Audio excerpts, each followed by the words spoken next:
Muy bien, vamos a continuar con el relato de Éxodo capítulo 13. Terminamos de estudiar, hicimos las cuentas del número de los hijos de Israel que salieron de Egipto. ¿Se acuerdan cuántos millones aproximadamente? ¿Quién se acuerda? Alrededor de 3 millones. Lo increíble de esta profecía, bueno, no de esta profecía, sino más bien de estas cuentas que hacemos, es que después en Deuteronomio, Moshe, siendo profeta, él dice, ustedes ya son como la arena del mar, ya son incontables. Dice, yo ya no puedo llevarlos, o sea, son un montón de gente, ya está complicado. Y dice que el Señor los haga 1000 veces más. O sea, que los multiplique 1000 veces, que haga 1000 generaciones más, que lleguen a ser 1000 veces el número que hoy son. Así que, pues bueno, si eran alrededor de 3 millones de personas y lo multiplicamos por 1000, y considerando que Moshe era profeta, estamos hablando que de toda la humanidad, al menos pudiéramos pensar que 3,000 millones de habitantes son descendientes de Abraham. Pudieran ser descendientes de Abraham. Podrían ser aquellos que salieron o que son parte del pueblo de Israel o de las tribus de Israel, aunque ya cada quien de manera personal, bueno, pues ya tome caminos diferentes en cuanto a descendencia biológica, física, podrían llegar hasta esa cantidad. Algunos consideran la tercera parte de la humanidad como una referencia a la tercera parte que representa el hijo de Noé. ¿Se acuerdan que se dividió Sem, Cam y Jafet? De la tribu de Sem viene Abraham, del pueblo de Sem viene Abraham. Los semitas considerando una tercera parte de la humanidad. Pues bueno, sale toda esta inmensa multitud de los hijos de Israel, de extranjeros, vacas, muchísimo ganado, y Dios determina que la misma ley será para el natural y para el extranjero que iba a morar con ellos. Así que con esa idea salen todos, pero pues ya aparentemente aquí podría haber terminado la historia, colorín colorado, y ya todos felices, vivieron felices para siempre, pero no fue así. Vamos a ver que faltaba todavía mucho, mucho por delante. Así que a veces tú sientes ya la libré, ya salimos de esto, ya estamos del otro lado, que viene la persecución de parte de Faraón y la consagración de los primogénitos. Es algo muy, muy importante que Dios tenía ya determinado que se hiciera con Israel. Dice en el capítulo 13, verso 1, dice, el Eterno habló a Moshe diciendo, conságrame todo primogénito, cualquiera que abre matriz entre los hijos de Israel, así de los hombres como de los animales, mío es. Aquí viene el precepto, el mandamiento que dice que hay que consagrar a todo primogénito. Fíjense, la palabra consagrar viene del hebreo kadash, que significa ser limpio, significa, y bueno, no se vayan a oler, no digan de si se limpió, si se bañó, no, ser limpio, espiritualmente hablando, ser consagrado para Dios, ¿no? Lo que habla kadash se traduce como apartado o como algo que está dedicado, como algo que está consagrado. ¿Y esta idea de dónde viene? ¿Creen que esta es la primera vez que Dios determina que el primogénito deba ser consagrado? Antes de este pasaje, ¿en dónde podríamos definir o determinar que el primogénito debería de ser consagrado a Dios? ¿De dónde lo deducimos? De Abraham con su hijo, bueno, podría ser una buena referencia, aunque pues era su único hijo. Entonces, pues ya, pues aunque no quisiera, pues era el único, también le iba a tocar. Bueno, no era el primogénito, tal cual, pues Ismael podría ser otro hijo, pero podría ser. Pero más atrás de Abraham, el principio de la consagración de primogénito viene desde Adán. ¿Han escuchado el sacerdocio de Melquisedec? El sacerdocio de Melquisedec consistía en que los primeros nacidos eran los sacerdotes del hogar. Ellos tenían que presentar ofrendas, tenían que estar al tanto o ser los herederos de pues todo lo que implicaba el tesoro espiritual de la familia, los responsables de llevar a la familia pues hacia la misión para la que Dios la había formado. Entonces, este principio de consagración de primogénitos viene desde Adán. Abel, Caín y Abel eran dedicados a Dios, pero se acuerdan que uno pues decidió pues no entregarle a Dios lo mejor, amargarse y se fue para atrás. El caso de Saúl y de Sab y Jacob es otro ejemplo muy claro, que cada uno tomó sus decisiones y bueno, perdió la primogenitura, por eso era importante, o la vendió la primogenitura, Jacob la toma y bueno, pues él se adueña de esa parte espiritual. Entonces, desde ahí viene este momento, y esto se hace también con Yeshua. En Lucas capítulo 2, dice que cuando se cumplieron los días, fue Miriam y fue Yosef y presentaron a Yeshua al templo y ofrecieron sacrificios, 2 tórtolos. Tradicionalmente, de acuerdo a Levítico capítulo 12, dice que se debía de ofrecer un cordero por expiación del primogénito. Entonces aquí podemos deducir también que en el caso de la familia de Yeshua, de Yosef y Miriam, no tenían suficientes recursos, era gente seguramente de poco poder adquisitivo, y solo pudieron presentar 2 palominos, ¿no? 2 tortolitos que se llevaban ahí, y eso fue lo que se ofreció por Yeshua, pero hasta Yeshua mismo fue presentado y consagrado como primogénito, lógicamente pues como alguien que iba a ser usado por Dios. Y bueno, pues es un mandato para nosotros como padres. Nosotros como padres debemos de buscar la consagración de nuestros hijos. No es opcional. Y bueno, aquí Dios como que me habló muy fuerte y espero que también les esté hablando a ustedes, que son padres, o que a lo mejor eres madre, no importa, porque algunos consideran que la primogenitura es por cuestión de la madre, por eso dice el que abre matriz, como aludiendo al primogénito de la mujer, como diciendo, bueno, pues el que abre la matriz tiene que ser de la mujer, pero esto es algo muy importante para nosotros, porque de no hacerlo, la idea es que se pierde el valor espiritual de Israel.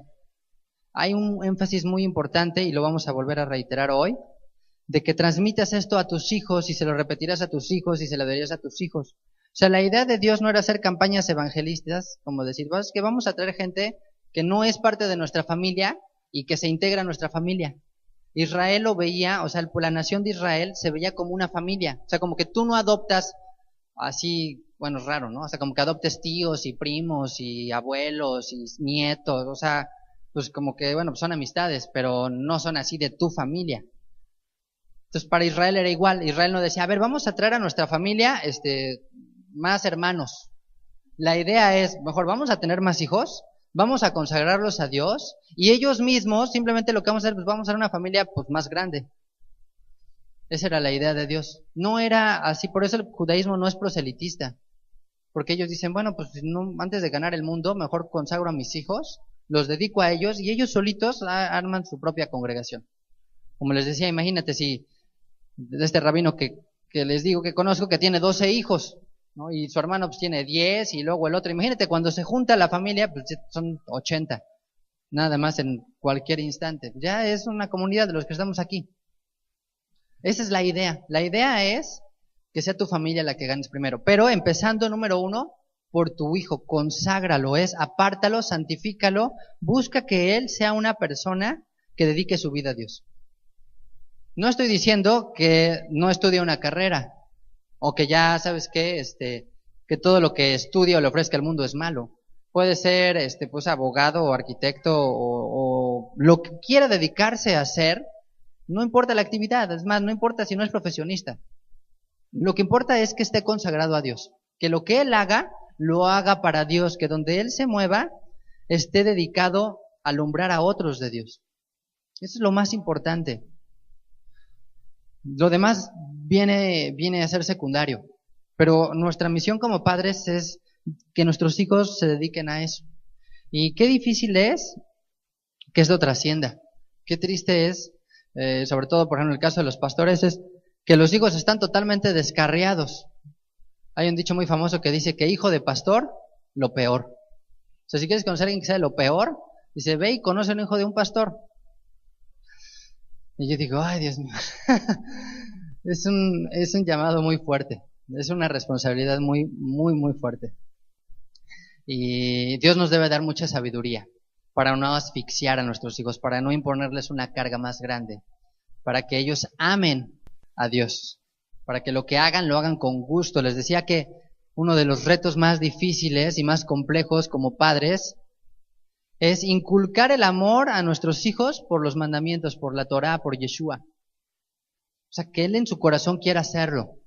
Que no lo tengas que tú estar ahí tirándole las sábanas, de órale, ya levántate, órale, ya ven, ay, mira, vamos, por favor, o que él sienta, bueno, pues son mis papás, tengo que obedecerlos, o sea, para llevárnosla tranquila, bueno, yo también voy. Mira, te compré este libro, ay, qué flojera, tengo que leer este libro de la Biblia. No, no debería de ser así.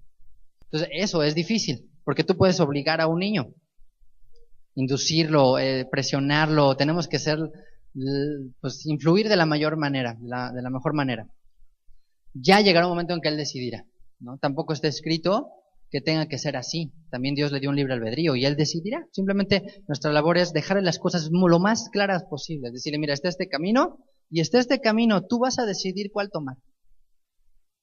Yo espero que tomes esto es lo que te va a ir si tomas esto, y esto va a ser lo que te pasa si tomas el otro. Tú escoge.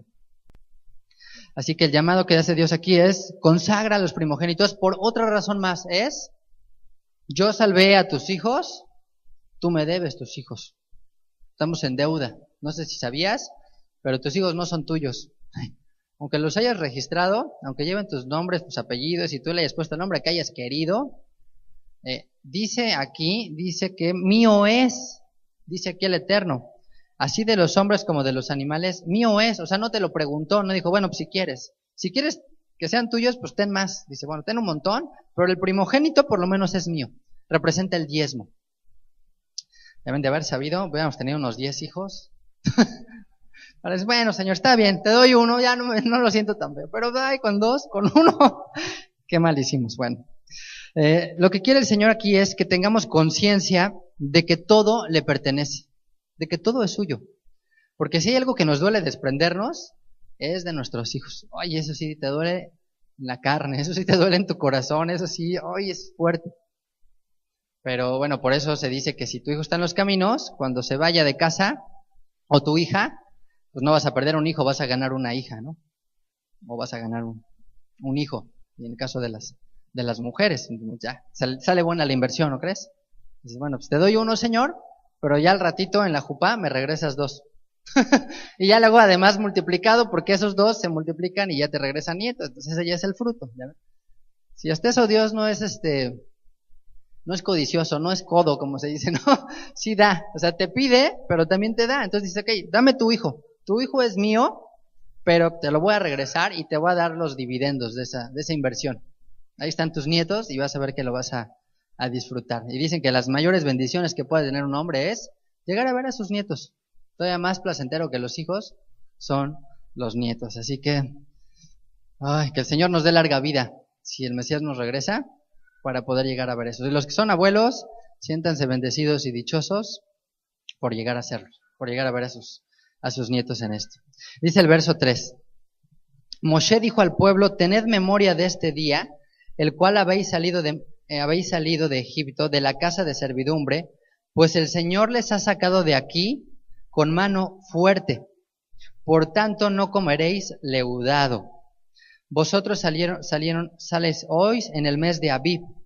Y cuando el Señor te hubiera metido en la tierra del Cananeo, del Eteo, del Amorreo, del Ebeo y del Jebuseo, la cual juró a tus padres que te daría, tierra que destila leche y miel, harás esta celebración en este mes.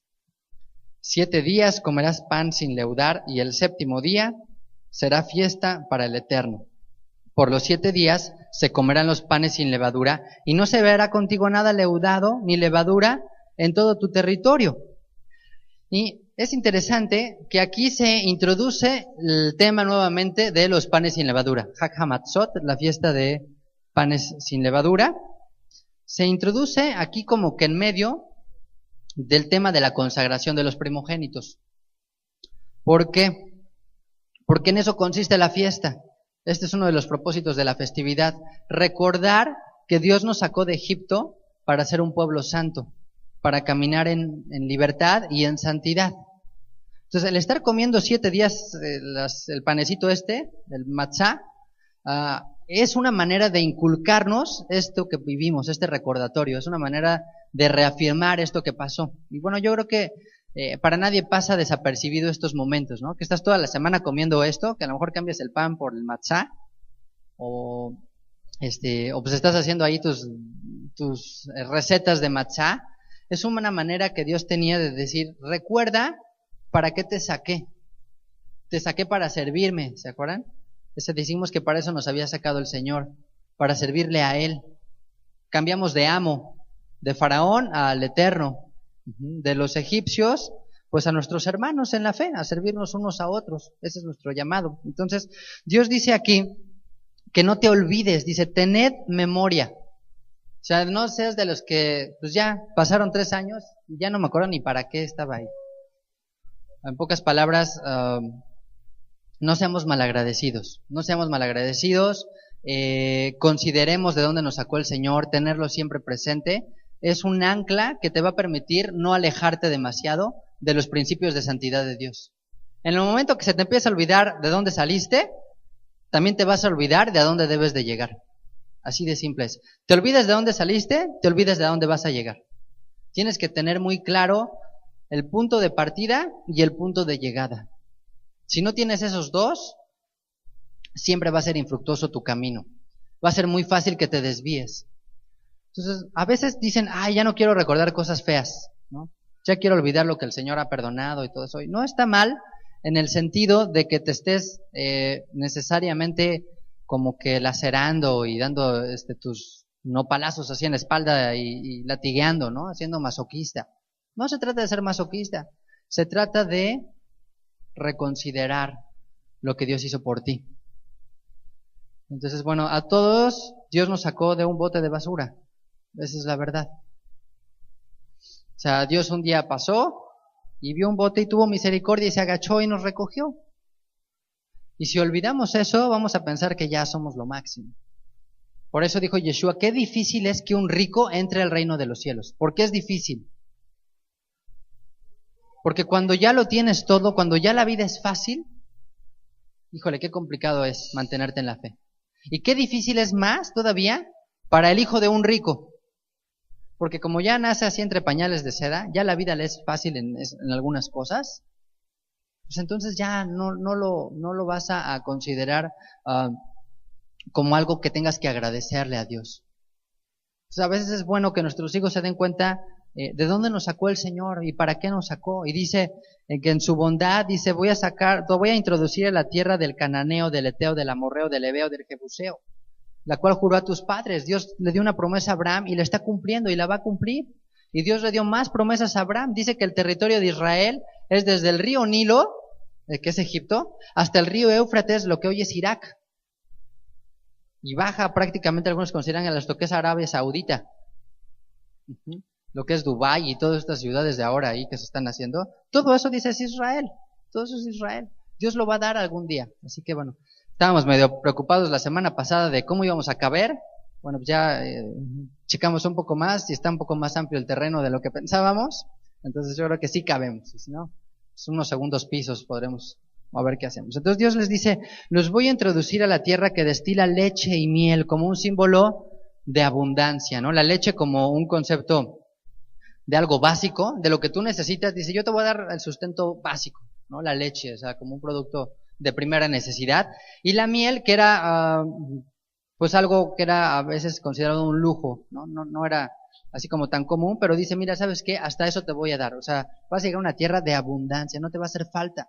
Tú solo confía en mí, nada más no te olvides de dónde saliste. Para que cuando estés ahí degustando la leche y la miel y estés así en los placeres, no se te vaya el avión y te olvides de todo y nos pase como a Salomón. Siendo el hombre más sabio de toda la tierra, pues ya entre tanta mujer y tanto placer y todo, dice que él dio rienda suelta a todo cuanto sus ojos vieron. Él sí probó todo, o sea, ahí sí, nadie puede decir, no, que yo le metí de todo, pues Salomón te la ganó. O sea, Salomón sí no había límites. Él sí te puede decir, esto sabe a esto. Así es la vida. Y aún siendo el hombre más sabio, se olvidó de dónde había salido. ¿Por qué? Pues porque era el hijo del rey David. Pues qué padre, ¿no? Imagínate si eres el hijo de no sé, de Carlos Slim o de un hombre así ultratrillonario, pues ¿qué te va a estar preocupando así de, vamos a orar para que Dios nos dé de comer?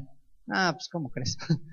Eso, pues hasta el corazón más sabio se puede apartar de Dios si olvidamos, si no tenemos en memoria este día. Y dice el verso 8, lo contarás en aquel día a tu hijo, diciendo, se hace esto con motivo de lo que el Señor hizo conmigo cuando me sacó de Egipto. Y te será como una señal sobre tu mano y como un memorial delante de tus ojos, para que la Torá del Eterno esté en tu boca, por cuanto con mano fuerte te sacó Hashem de Egipto, Por tanto, tú guardarás este rito en su tiempo, de año en año.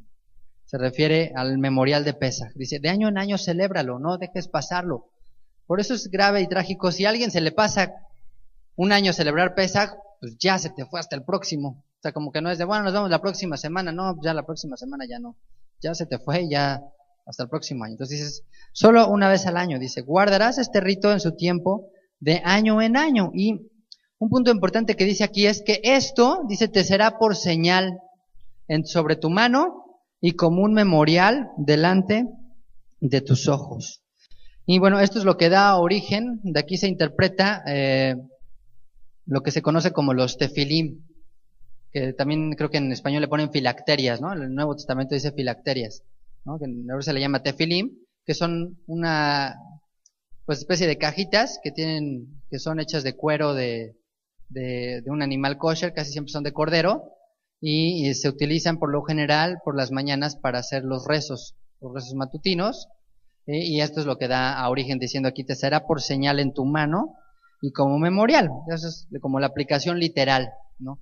Aunque bueno, yo considero que pues más bien implica una señal como tal, que significa que la mano son tus obras, son tus acciones. Y sabes que pon en tus manos, en lo que tú hagas, este recordatorio. O sea, no te olvides que cuando hagas algo, lo hagas porque Dios ya te sacó de Egipto.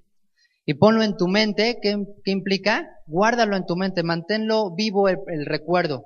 Mantén en tu mente presente de dónde te sacó el Señor. No te olvides de quién eres, de para qué te sacó de Egipto, que antes eras un esclavo y ahora eres un hombre libre. Entonces, mantén tus pensamientos, tus sentimientos, tus manos, tus obras, sin olvidar esto.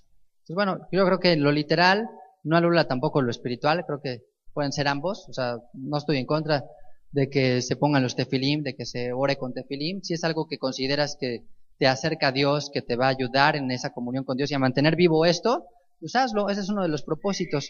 Y las cajitas, los tefilim tienen 4, se me olvidó traer los míos, tienen 4 porciones de la escritura en su interior, y se ponen en la mañana, se envuelven en el brazo y se ponen en la cabeza y se acostumbra a hacer estos rezos. Y uno de los propósitos, dice aquí, es recordar eso, es recordar de dónde que sacó el Señor. Pues bueno, creo que lo más importante es tenlo presente en tu mente y en todo lo que hagas, no te olvides de este mandamiento. Eso creo que es la señal más clara. Dice el verso 11.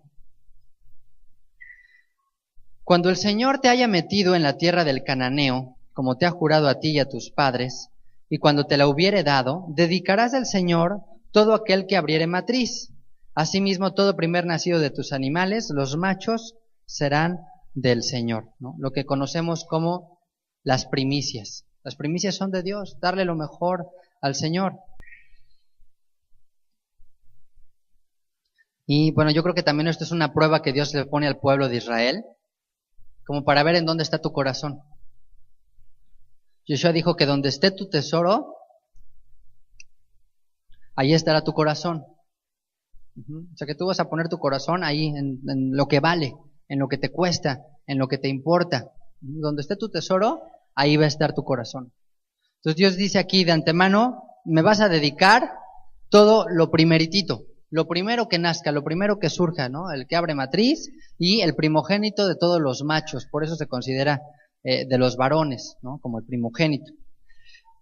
Pero no quiere decir que la mujer en un momento dado no sea primogénito, porque también es alguien consagrado a Dios. Vamos a ver más adelante que también podría clasificarse como la mujer, porque incluso en el Brit Hadashah, Pablo escribe y dice que en el Mesías ya no hay hombre, ni mujer, ni esclavo, ni libre, sino todos son uno en el Señor. Entonces, bueno, al que alguien no tenga varones, no puede decir, bueno, pues yo no lo consagro a Dios.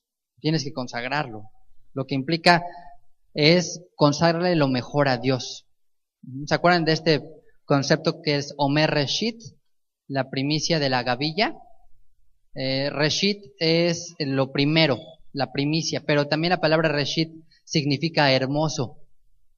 El Salmo 45 dice, eres el más hermoso de los hijos de los hombres, la gracia se derramó en tus labios, hablando del Mesías. Entonces, Reshit, lo primero es lo más hermoso. Y bueno, ¿ustedes ven a sus hijos hermosos? Yo creo que todos los papás dicen mamá cuerpo, ¿no? Dicen, todos ven a sus hijos preciosos. Conságrale lo más hermoso a Dios. Eso es lo que está tratando de decir. Y luego viene un precepto que si no fuera por el Brit Hadashah sería más complicado de interpretar o de entender, ¿no? Porque los mismos rabinos como que no se ponen de acuerdo en este mandamiento, y cuando lees las interpretaciones rabínicas de aquellos que no creen en que Yeshua es el Mesías, como que no te quedas satisfecho en lo absoluto con la explicación que da. Dice el verso 13, mas todo primogénito de asno redimirás con un cordero, y si no lo redimieres, quebrarás su cerviz. También redimirás al primogénito de tus hijos.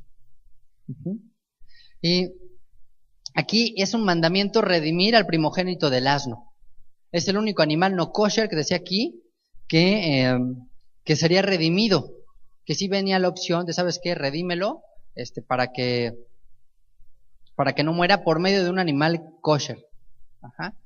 Y en este caso, pues está hablando el asno, que es un animal de carga, que era un animal de utilidad, ¿no? Que se usaba más que con el propósito, pues, de llevar a cuestas algo, o de transportar, aunque la principal aplicación era, por lo general, que cargara cosas. Pero dice aquí que debía ser redimido con un cordero, tanto él como el primogénito del hombre. Más adelante dice, redimirás al primogénito de tus hijos. O sea, Dios no acepta sacrificios humanos, entonces tenía que ser redimidos. Ahí sí no hay de otra. Pero en el caso del asno había la opción de que, bueno, si no lo redimes, o sea, dices, ¿sabes qué? No lo quiero redimir. Bueno, pues entonces lo ibas a quebrar su cerviz. Lo ibas a romper aquí pues como lo que sería como el cuello y ya. O sea, ni para ti ni para mí, por decirlo así. O sea, ¿sabes qué? O sea, no lo vas a poder usar.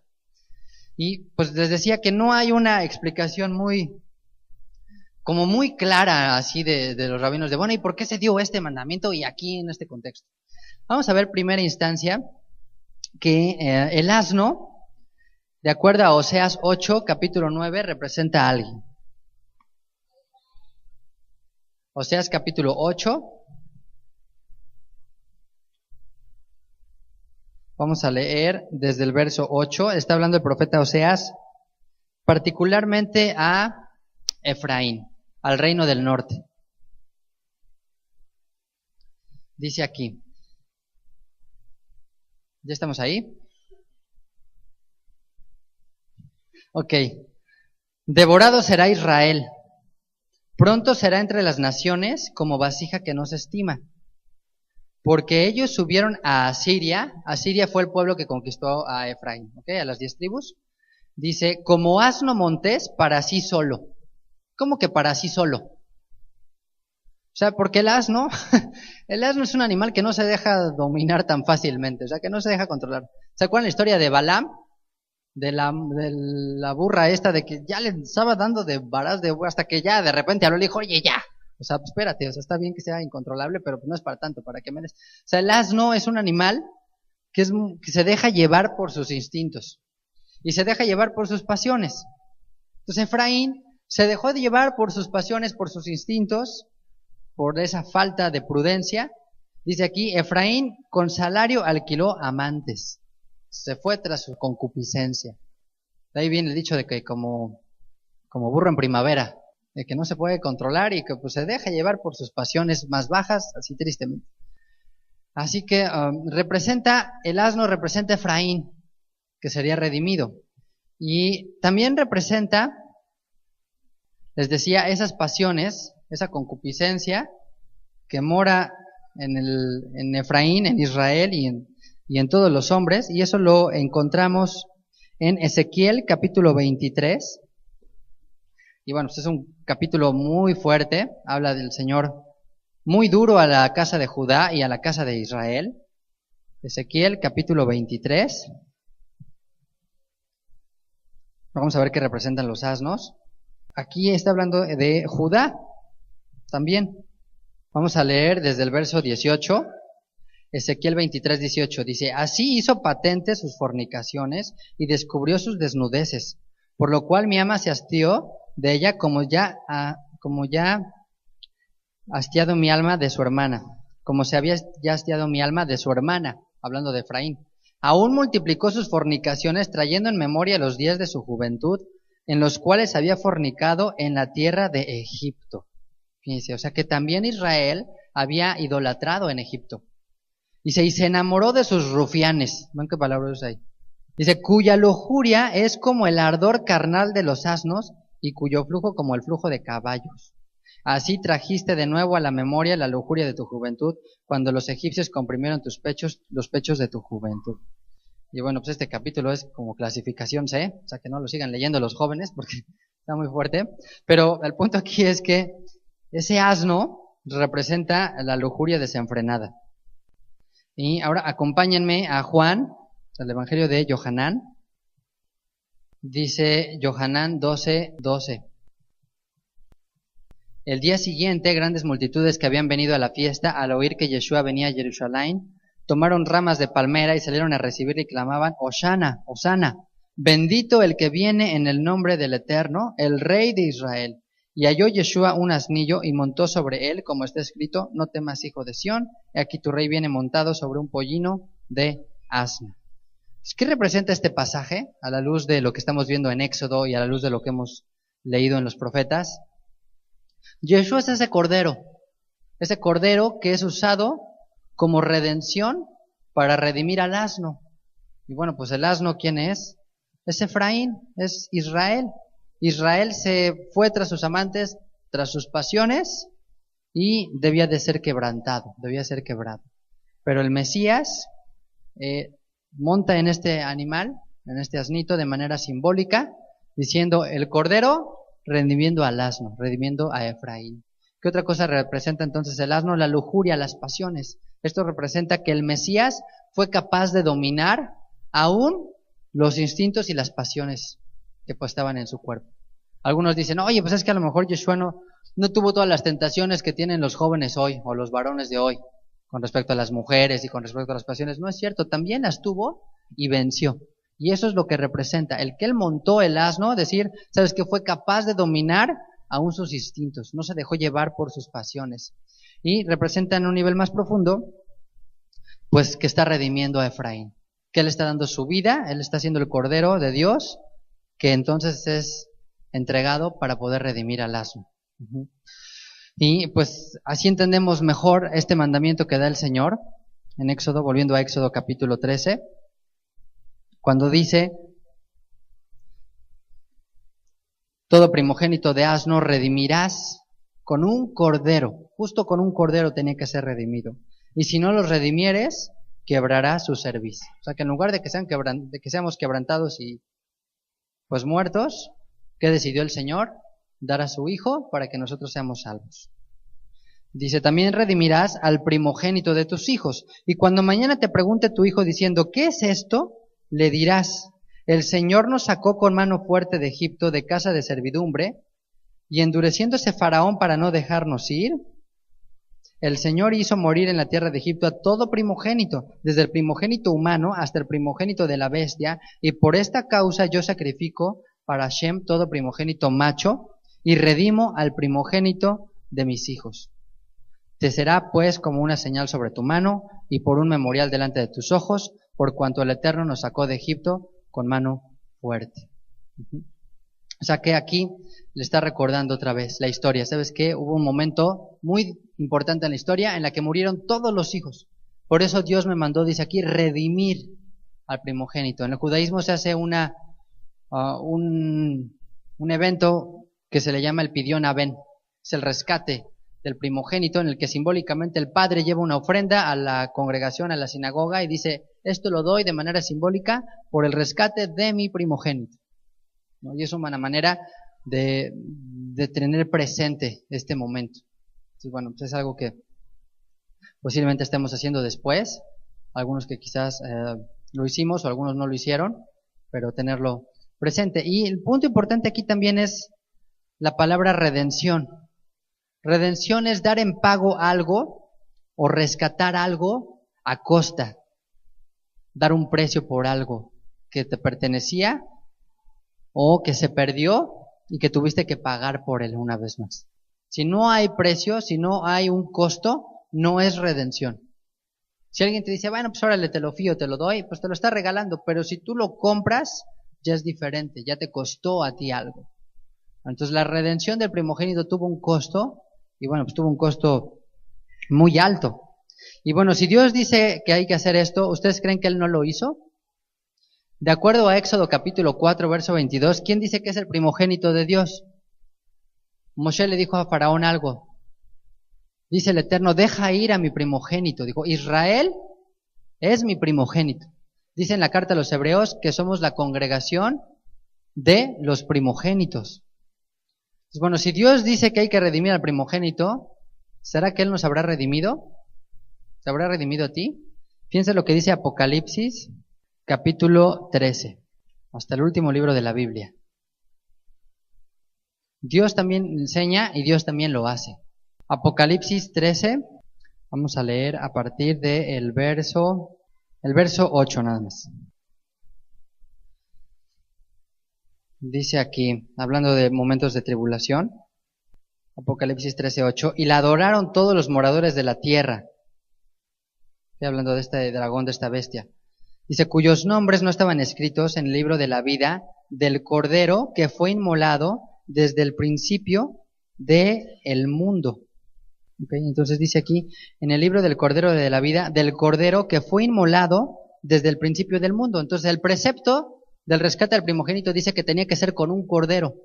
Y aquí dice Apocalipsis que este cordero fue inmolado desde el principio del mundo. Todavía no nacíamos y Dios ya tenía la provisión del rescate por ti y por mí.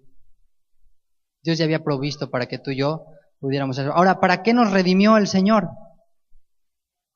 Dice en Primera de Pedro, acompáñame a Primera de Pedro capítulo 1, verso 13. Así que el Señor también te redimió a ti y a mí, con el Cordero, que es su Hijo. Primera de Pedro 1:13 dice, por tanto, ceñid los lomos de vuestro entendimiento, sed sobrios y esperad por completo en la gracia que se traerá cuando Yeshua sea manifestado. Como hijos obedientes, no se conformen a los deseos que antes tenían estando en vuestra ignorancia, sino como aquel que les llamó es santo, sed también santos en toda vuestra manera de vivir. Por eso les decía que no es casualidad que el mandamiento de panes sin levadura se se repite otra vez en el contexto de la consagración de los primogénitos. Dice el verso 15, de vuestra manera de vivir, porque escrito está, sed santos porque yo soy santo. Y si invocáis por Padre aquel que sin acepción de personas juzga según la obra de cada uno, conducíos en temor todo el tiempo de vuestra peregrinación. Estamos en un peregrinaje, como el pueblo de Israel estuvo en un peregrinaje, sabiendo que fueron rescatados de vuestra vana manera de vivir, la cual recibieron de vuestros padres, no con cosas corruptibles como oro o plata, sino con la sangre preciosa del Mesías, como de un cordero sin mancha y sin contaminación. Fue la sangre de ese cordero que se ponía en los dinteles para que salieran los primogénitos de Israel, ya destinado desde antes de la fundación del mundo, pero manifestado en los postreros tiempos por amor de vosotros, y mediante el cual creéis en Dios, quien le resucitó de los muertos y le ha dado gloria, para que vuestra fe y vuestra esperanza sean en Dios. Así que el Señor enseña que hay que rescatar al primogénito, y Él también lo hace por ti, lo hace por mí, al Cordero, a su propio Hijo, lo da en rescate por nosotros. ¿Para qué? Para vivir en santidad. Esa es la idea de este capítulo, vive en santidad. Dice el verso 17, y luego que Faraón dejó ir al pueblo, Dios no los llevó por el camino de la tierra de los filisteos, que estaba cerca. Porque dijo Dios, para que no se arrepiente el pueblo cuando vea la guerra y se vuelva a Egipto. Entonces fíjense, Dios les hace llevar otra ruta diferente, ¿no? Si viéramos un mapa, más o menos los que están aquí al frente lo alcanzarán a ver, de la tierra de Goshen, pues era más fácil simplemente rodear lo que es el mar Mediterráneo, subir por la tierra de los filisteos y llegar a Israel. Pero Dios decide que no es así, ¿no? Dios tiene un GPS diferente al que nosotros solemos pensar. Y Dios dice aquí, no los voy a llevar por el camino de la tierra de los filisteos que estaba cerca. ¿Para qué? Para que no se arrepiente el pueblo cuando ve la guerra y se vuelva a Egipto. Pues Israel era como un bebé recién nacido, como alguien que todavía está en debilidad, que todavía tiene cuidados, como alguien que sale de una enfermedad y está convaleciente y dijo, ¿sabes qué? Voy a esperar a que se fortalezcan en su fe. Voy a darles algo para nutrirlos. ¿Y qué les iba a dar? O sea, el camino de la Torá, número 1. Y 2, quería que ellos confiaran en el Señor.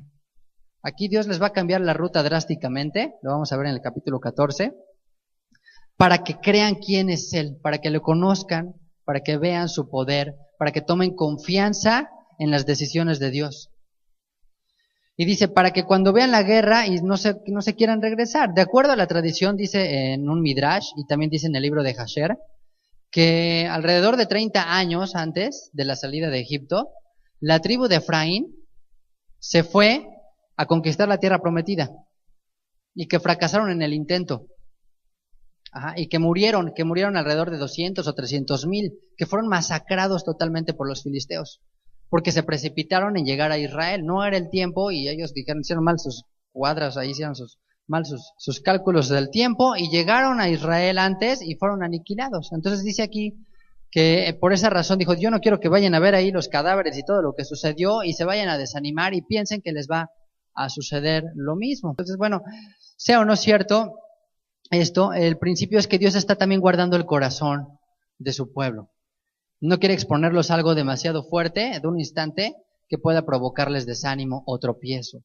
Y es una aplicación también para nosotros, que cuando alguien está saliendo, digamos que de Egipto, no lo expongas a algo así como que ya devórale, ahí viene lo fuerte porque pues, lo vas así a vacunar o lo vas a dejar así como que mal, ¿no? Como me decía alguien que igual que de repente sale de todo este sistema y le ponen así películas de profecías y del fin del mundo y de las tribulaciones y de todo lo así como que ya el mundo ya como se va a acabar, así como que wow, o sea, pues ya fue así, se fue para atrás, dijo ya solo vivía en temor, porque pues no fue muy prudente, ¿no? Hacer eso.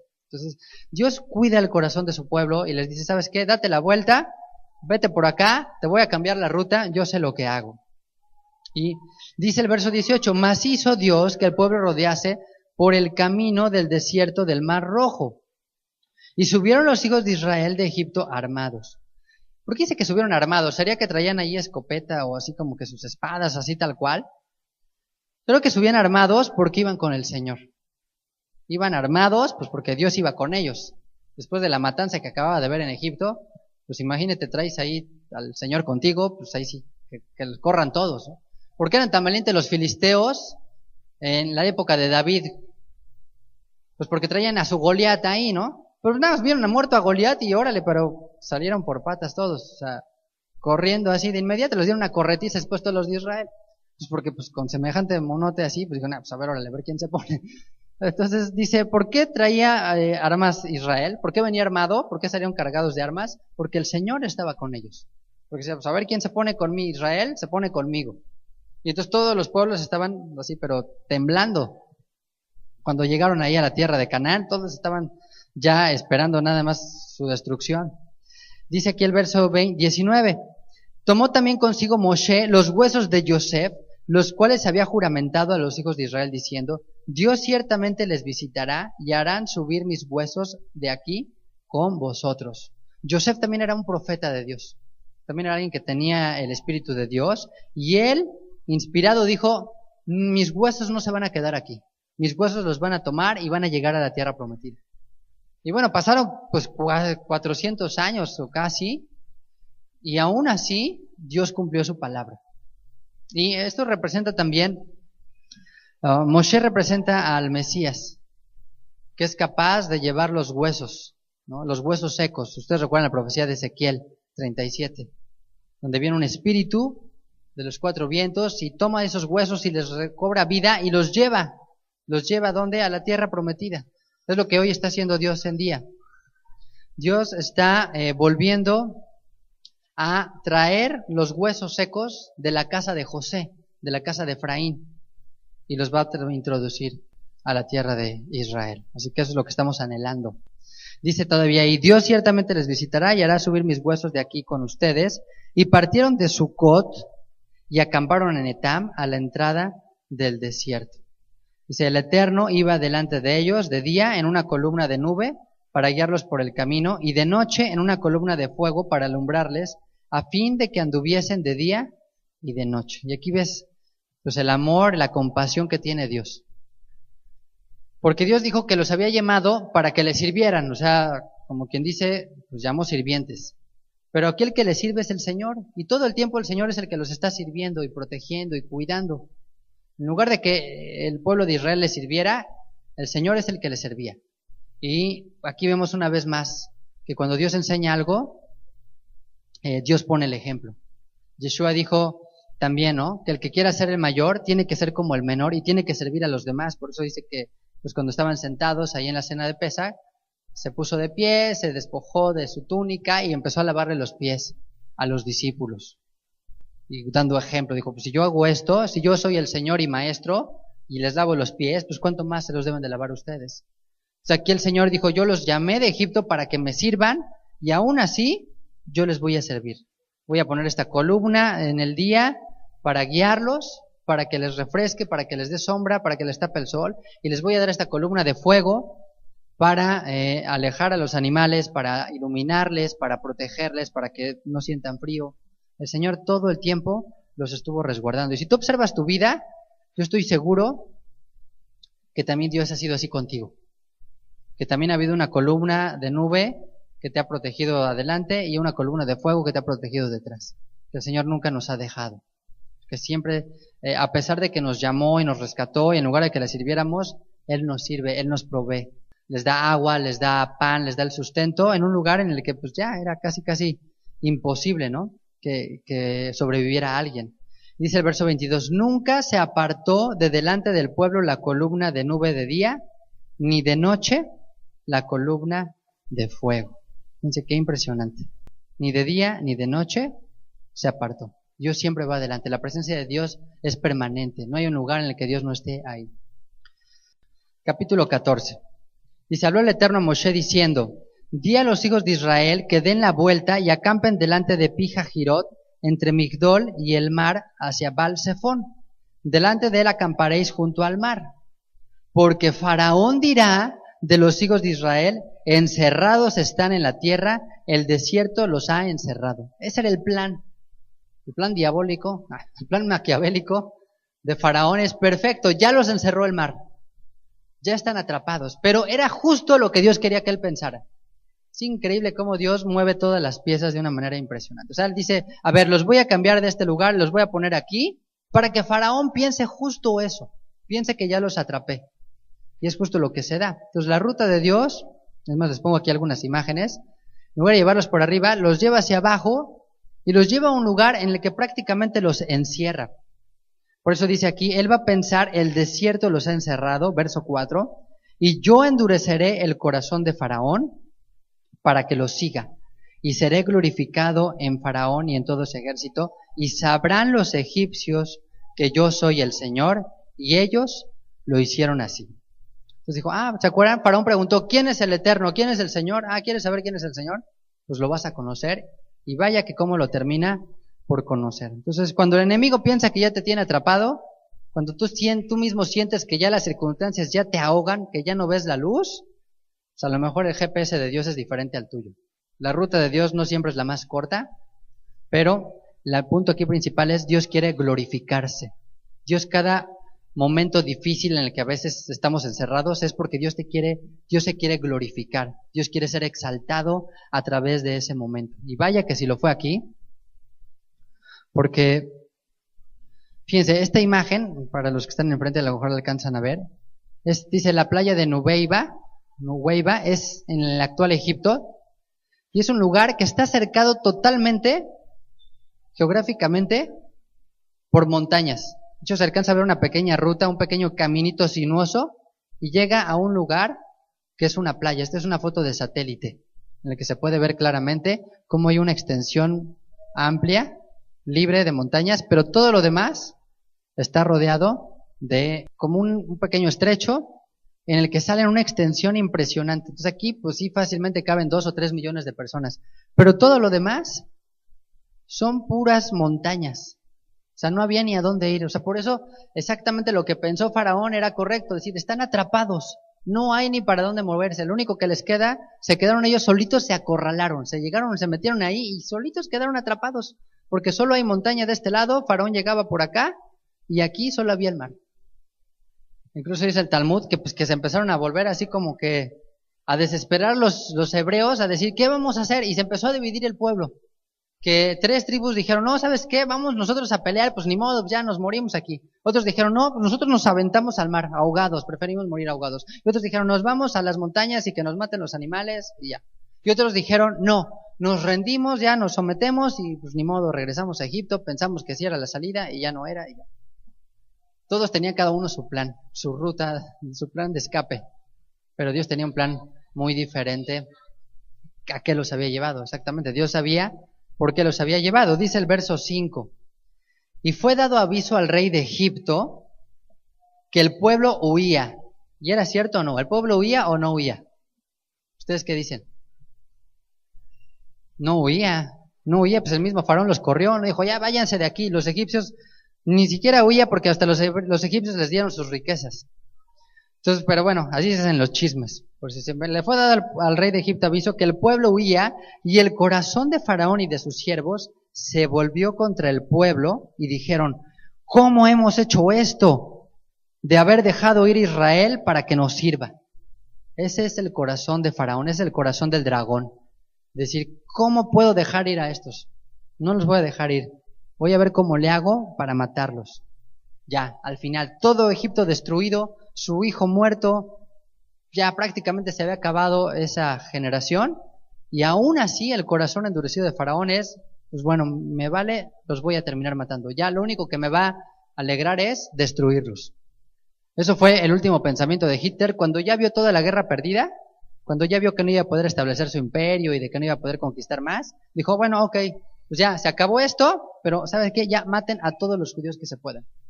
Los mataban sistemáticamente, pero ya en un momento dio la orden de, ¿saben qué? Ya metan a todos ya por igual, o sea, ya olvídense de todo lo que están haciendo. Metan a todos los que puedan a los hornos, mátenlos a todos como puedan.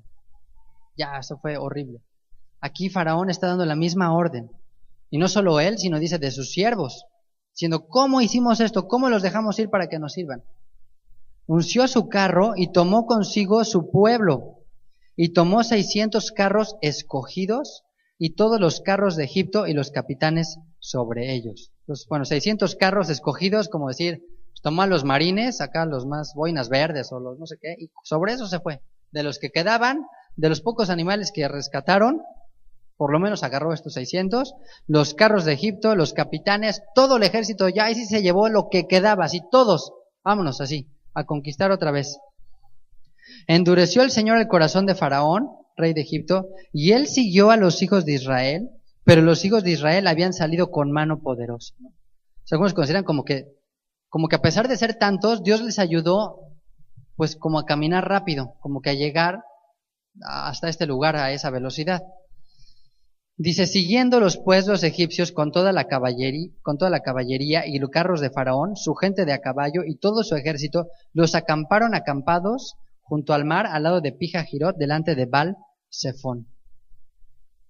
Y bueno, pues esto así como de película, ¿no? O sea, debe ser muy fuerte. Imagínate saber que te están persiguiendo, o sea, que ya viene así el momento de que estás saliendo libre y no termina la pesadilla, ¿no? Como en esas películas de ciencia ficción de que supuestamente ya lo mataron ahí al malo y así todavía sobrevive las 8 vidas, ¿no? De que tiene y sigue y no lo pueden matar y no lo pueden destruir y de bueno, ya mátenlo, ya destruyanlo.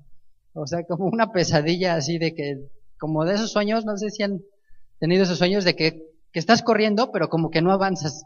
Y estás así, corre y no avanzas, y no avanzas, y no avanzas, y no avanzas. Es horrible eso.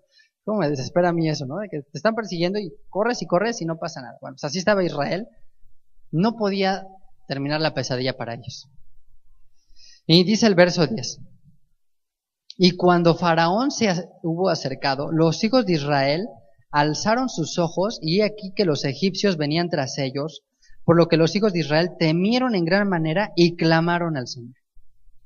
Fíjense, creo que este es uno de los propósitos por los que Dios los llevó a esta situación, para que clamaran a Él. A veces Dios te mete en una situación horrible, nada más para verte clamar. Y bueno, no te ve clamar así como de, a ver, clámame, a ver, humíllate, no. Sino porque quiere que estemos cerca de Él. Fíjense, estaba escuchando un estudio que dice que la oración a veces es el fin. O sea, los problemas que Dios nos da es llevarnos a la oración. Lo único que Dios quiere es tenerte orando. Entonces dice, bueno, pues como no oras por la buena, te voy a meter por la mala. Entonces no importa, o sea, el problema es lo de menos. El problema no es problema para Dios, ni le importa, a lo mejor ni está escuchando si la situación es o no difícil. Lo único que Él quiere es verte orando ahí. Es como cuando a veces tú dices, mira, lo único que ya quiero ver es que esté tranquilo el niño, ¿no? No importa con qué se entretenga, aunque esté chupando la suela del zapato. Tampoco no es para tanto. Pero ya que esté tranquilo, dice Dios, yo lo único que quiero es verlos clamando a mí, postrados delante de mí, que están orando. O sea, a veces por eso vienen las broncas.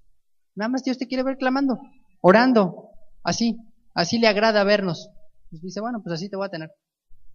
Y entonces aquí clamaron al Señor. Bueno, a veces experimentamos temor. Yo creo que todos tenemos temor de algo. No hay nadie que diga aquí, yo soy muy valiente, no me da miedo a nada. No es cierto. Todos tenemos temor. Lo que dice aquí es clama a Dios. Creo que esto es una sombra de lo que ha de acontecer en el segundo éxodo. Que cuando venga la persecución del dragón, ¿cuándo se va a manifestar Dios? ¿Cuándo se va a glorificar Dios? Cuando clamemos a Él. ¿Cuándo va a venir la liberación? Cuando clamemos a Él. ¿Cuándo va a venir la liberación y la manifestación del Mesías? Cuando estén encerrados, cuando ya todos digamos, ¿sabes qué? No hay escapatoria. Estamos atrapados. Cuando las naciones digan, no tienen a dónde ir. Están atrapados, se acabó. En ese momento se va a manifestar Dios. Así va a ser la salvación. Así va a ser Ezequiel capítulo 39, la guerra de Gog y Magog. Va a ser un momento así.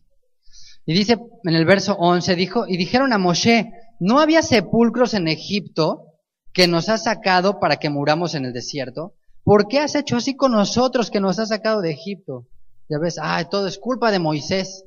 Tan a gusto que estábamos, teníamos ya nuestra lápida hecha ahí, grabada en bronce. ¿Para qué nos sacaste? ¿Nos obligaste, nos diste manita de puerco, Moisés? ¿Será eso? ¿Los obligó Moisés? Me preguntas, ¿alguien aquí está a la fuerza? ¿Alguien lo llamó el Señor y en contra de su voluntad? ¿Alguien dijo, ¿sabes qué? Ahora fuerza te sales? Pues a veces pensamos y le reclamamos a Dios, pues ¿para qué me sacaste? ¿Para qué me metiste en esta situación? ¿Para qué me llamaste? Dice aquí, le dicen a Moshe, pues ¿qué no había sepulcros? ¿Qué no estábamos? ¿Por qué nos sacaste a morir en el desierto? Dice verso 12, ¿no es esto lo que te hablamos en Egipto diciendo, déjanos servir a los egipcios? Porque mejor nos fuera servir a los egipcios que morir nosotros en el desierto. Y bueno, son palabras no sabias. A veces la gente dice ni lo que siente ni lo que piensa. O más bien, no piensa lo que dice. ¿Ustedes creen que eso era cierto? ¿Que era mejor vivir y morir en Egipto que morir ahí en el desierto en libertad, luchando por eso, confiando en Dios? Pues claro que no. Dice un dicho que dijo precisamente alguien medio rebelde, con fama de libertador, que dijo, es mejor morir de pie que vivir de rodillas. Es mejor experimentar un día en la libertad del Señor que 1000 años en esclavitud. Dice el Salmo, mejor es un día en tu presencia que 1000 fuera de él. Es mejor vivir a plenitud la palabra de Dios, aunque sea con sufrimientos y con pruebas, que supuestamente alegrándote y teniendo todos los placeres de la vida, pero siendo esclavos. Dice que entonces en el verso 13, Moshe dijo al pueblo, no temáis, estad firmes y ved la salvación que el Señor hará hoy con el pueblo, que hará hoy con vosotros, porque los egipcios que habéis visto, nunca más para siempre los veréis. Y bueno, qué fe de Moisés. No sabía que iba a ser Dios, pero dijo, ¿saben qué? Los egipcios que los vieron no los van a volver a ver jamás, ni en foto los van a ver. Ya, va a ser algo Dios. No sabía Moisés que iba a ser Dios, pero algo, dijo, Dios va a hacer algo, no nos va a dejar ahí morir. Y pues esa es la actitud diferente del pueblo y la actitud de Dios. Pues todo depende de cómo vemos las cosas, o el vaso medio lleno o medio vacío, ¿no? Todo depende de cómo lo queramos ver. Ay, qué calorón hace, ay, qué difícil es, ay, qué aburrido, ya, ¿qué? O decir, mira, ¿sabes qué? Pues qué bueno que estamos aquí y no en el desierto, qué bueno que estamos aquí y no en una carpa ahí en la región no sé cuál. O tenemos donde congregarnos por lo menos. ¿No? O la gente que dice en internet, ay, me gustaría estar ahí con ustedes. Pues qué padre, ¿no? Esa es una manera de anhelar y de verlo. Entonces, la actitud de Moshe, ¿cuál fue? Dijo, estén firmes, o sea, aguanta vara, o sea, aguanta el momento difícil, ten paciencia, o sea, mantente firme, duro, o sea, si es tan difícil las cosas, tampoco Moisés era una persona ilusa, que no veía la realidad, no decía, no, pues no viene nadie, yo no veo nada. O sea, tampoco era una persona así. Era una persona realista, pero optimista. que prefería ver el vaso medio lleno y decir, hey, tranquilos, o sea, si Dios nos dijo que nos iba a introducir, Dios nos va a introducir. Cuando Yeshua les dijo, vamos a cruzar del otro lado a sus discípulos, y cuando empezó la tempestad, ay, nos vamos a morir de aquí, ¿no? Y todavía lo ven y ahí viene un fantasma, todavía peor tantito, ya se estaban ahí muriendo de un infarto. Y Yeshua les dijo, ver, si yo les dije que vamos a cruzar, pues vamos a cruzar, o sea, como que no tienen por qué dudar, confíen en mí. Y Moshe les dice, quédense firmes, quédense tranquilos, los egipcios que vieron no los van a volver a ver. Dice verso 15. Entonces el Señor dijo a Moshe, ¿por qué clamas a mí? ¿No? Como que diciendo, bueno, tú sabes que yo voy a hacer algo. ¿Por qué clamas a mí? Di a los hijos de Israel que marchen. Y tú alza tu vara y extiende tu mano sobre el mar y divídelo y entren los hijos de Israel por en medio del mar en seco. Y aquí yo endureceré el corazón de los egipcios para que los sigan y yo me glorificaré en Faraón y en todo su ejército, en sus carros y en su caballería. Y sabrán los egipcios que yo soy el Eterno cuando me glorifique en Faraón, en sus carros y en su gente de a caballo. Así que, pues así va a ser la gloria de Dios en los postreros tiempos. Dice el verso 19. Y el ángel del Señor, que iba delante del campamento de Israel, se apartó e iba en pos de ellos. Y asimismo la columna de nube que iba delante de ellos se apartó y se puso a sus espaldas, fíjense. Se puso delante y después se puso detrás para cuidarlos e iba entre el campamento de los egipcios y el campamento de Israel. Y era nube y tinieblas para aquellos y alumbraba a Israel de noche. Y toda aquella noche nunca se acercaron los unos a los otros. Lo que para unos era luz, para otros era tinieblas. Fíjate cómo es Dios de radical. Así va a ser Dios en los últimos tiempos. Cuando venga la persecución final, así va a ser Dios para unos. A unos Dios les va a dar luz, los va a guardar, y a otros Dios los va a oscurecer y no se van a poder acercar.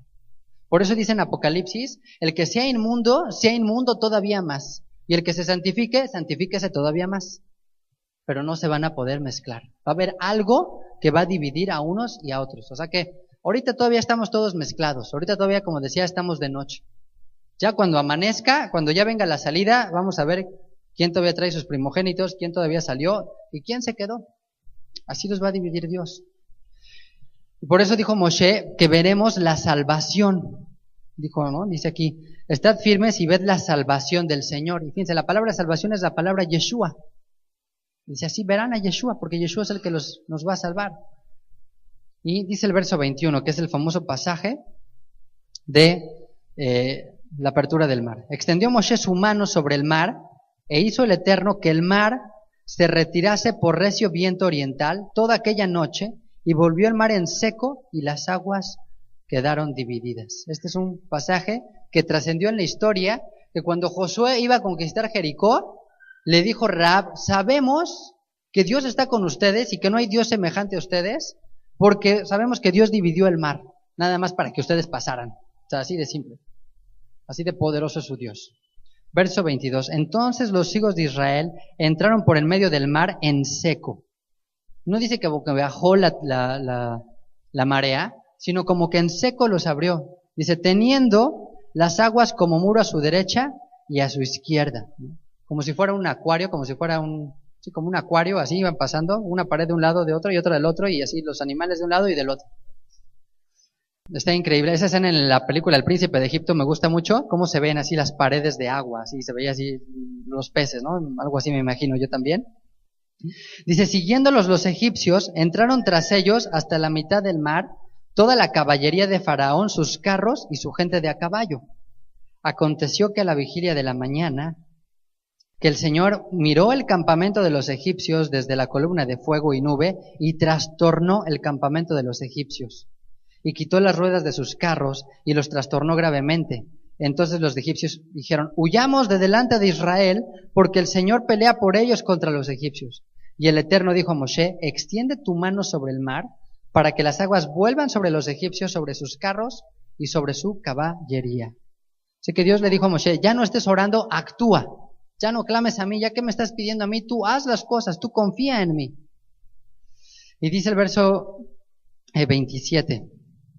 Entonces Moshe extendió su mano sobre el mar Y cuando amanecía, el mar se volvió en toda su fuerza, y los egipcios al huir se encontraron con el mar, y el Señor derribó a los egipcios en medio del mar. Y volvieron las aguas, y cubrieron los carros y la caballería, y todo el ejército de Faraón que había entrado tras ellos en el mar, y no quedó de ellos ni uno. Imagínate, si no aguantas una revolcada de una olita ahí, de repente una ola ya te dio una revolcada. Imagínate ya cuando el mar cae así con toda su fuerza, pues ya los aniquiló. Y bueno, para los que critican y tratan de exponer esto de una manera científica, a veces de que descendió el mar y que quedó así como chapoteadero, pues dices, bueno, pues Dios lo pudo haber hecho y pudo haber pasado por ahí el pueblo de Israel, porque hay temporadas en las que el mar suele bajar. Pero pues lo que es inexplicable, o por lo menos que me deben de dar a entender es, pues cómo te explicas que todo un ejército de caballos y de hombres se ahogó en un chapoteadero. Bueno, pues podría que bajó el mar y pues se caminaron por ahí. Pero pues que hombres ya grandes de guerra se ahoguen en un chapoteaderito así, pues eso ya no me digas que eso puede ser cierto, ¿no? Dice el verso 29, y los hijos de Israel fueron por en medio del mar, en seco, teniendo las aguas por muro a su derecha y a su izquierda. Así que este es como el epítome del poder de Dios. Esta manifestación es como el resumen de la fuerza de quién es Dios. Así sella Dios las plagas de Egipto. Así sella Dios la salida de los hijos de Israel de Egipto con todo su poder, manifestando su gloria, para que los hijos de Israel les quedara claro quién era Él y la fuerza del Dios que tenían. Para que no dudaran de la capacidad de Dios. Para que no dudaran que aún estando o sintiéndose encerrados, Dios podría abrir el mar si es necesario. Así que yo no me preocupo tanto por cómo vamos a llegar a Israel. Si es necesario, pues Dios va a abrir el mar si así es. Si ya lo hizo una vez, lo podría hacer 2 veces.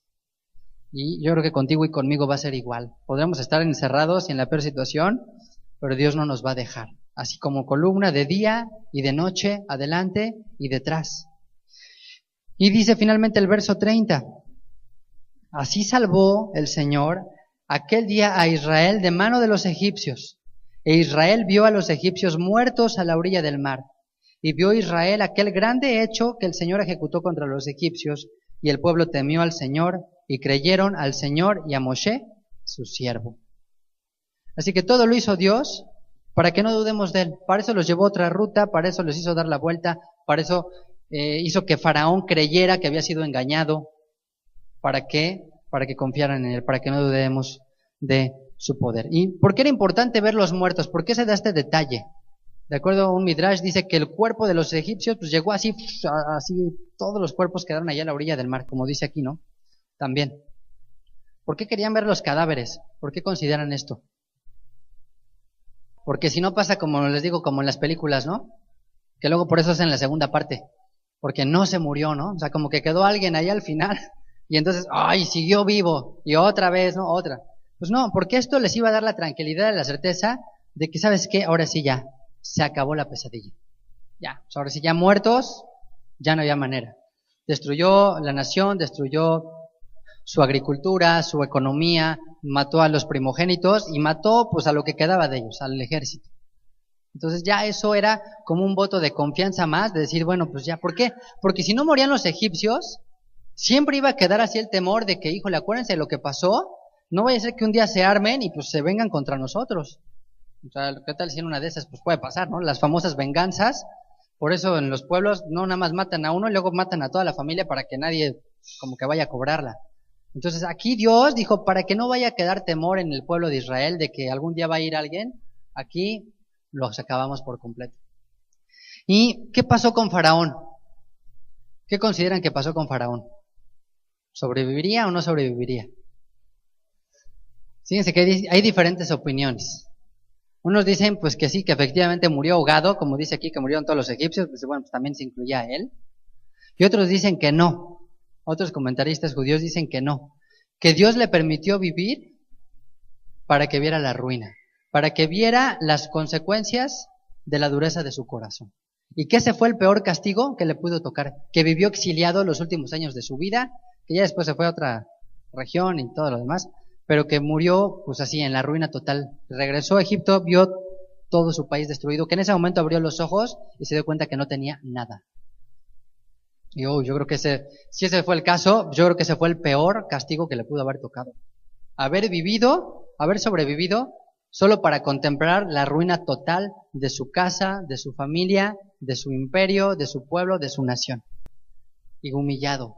Y solamente haber entendido que es un solo Dios. Entonces, bueno, pues ya lo sabremos después. Ya le preguntaremos al Señor qué pasó exactamente con Faraón, si murió ahogado o si sobrevivió.